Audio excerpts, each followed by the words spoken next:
Western Community College says it's seeing a lot of demand in a certain area of education and needs to grow. So they're asking for the public's help with a bond, which they promise will not raise your taxes. Our Joe Harris joins us live with the details of the referendum Iowa voters will see on the ballot. Aaron, Iowa Western says it's about accommodating the workforce needs. And in order to do that, they need more lab space.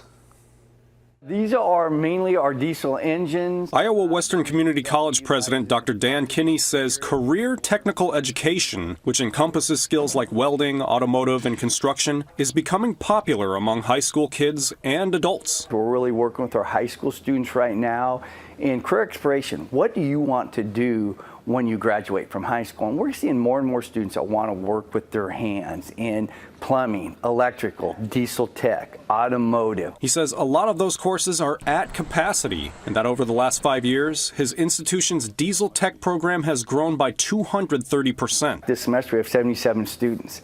This space is built for probably about 50 students. Unfortunately, we're turning students away. And he doesn't see that changing anytime soon. I've been in higher education for 25 plus years.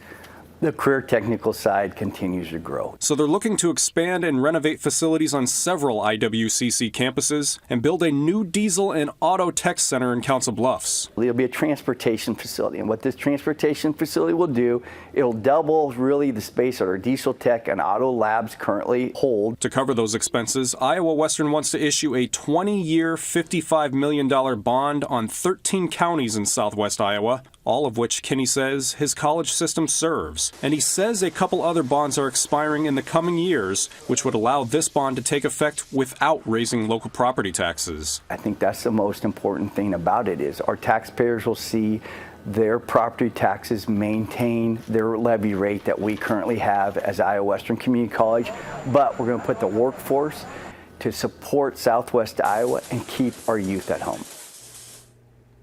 Now, in order for the bond referendum to pass, it needs a 60% supermajority. Live in the studio, Joe Harris, 6 News.